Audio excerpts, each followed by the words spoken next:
삼국지 시대에는 이런 유명한 말이 있었습니다. 봉룡 제갈량과 봉추방통, 두 사람 중 한 명만 얻어도 천하를 얻을 수 있다. 제갈량과 어깨를 나란히 하던 전설적인 천재 전략가 방통. 하지만 하늘은 그에게 비상한 두뇌를 주신 대신 사람들의 호감을 살만한 외모는 주지 않으셨습니다.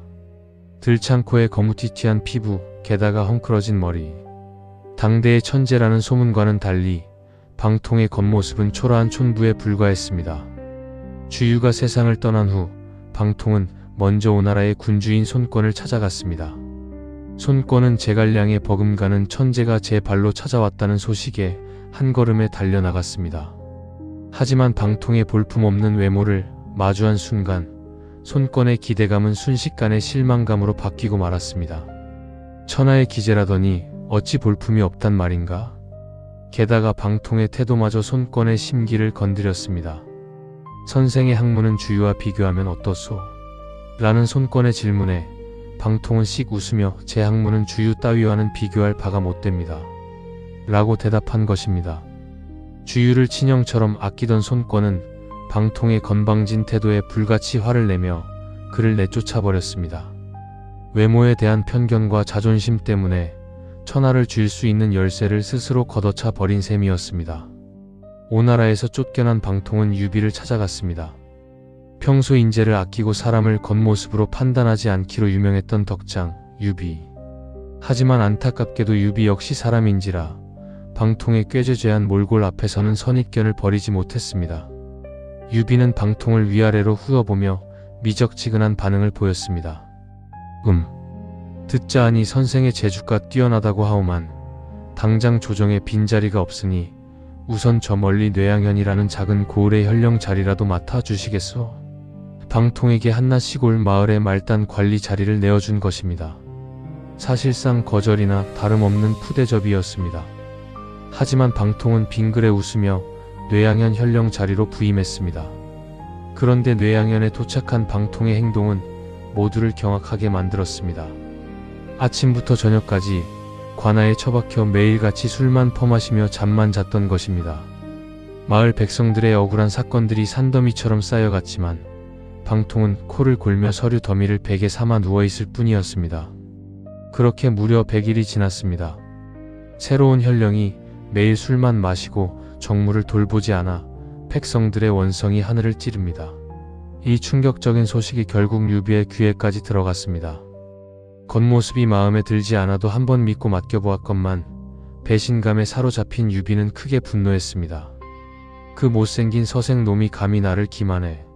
장비야, 당장 뇌양현으로 달려가 그놈이 얼마나 개판을 치고 있는지 확인하고 오너라. 만약 백성들의 원성이 사실이라면 당장 그놈의 목을 베어 내 앞에 가져오라. 사실상 방통을 죽여버리겠다는 유비의 무서운 경고였습니다. 명령을 받은 장비는 뇌양현 관아에 들이닥쳤습니다. 장비가 관아 문을 박살내듯 열어젖히고 들어갔을 때 방통은 술에 취해 옷을 풀어헤친 채 평상에 누워 있었습니다.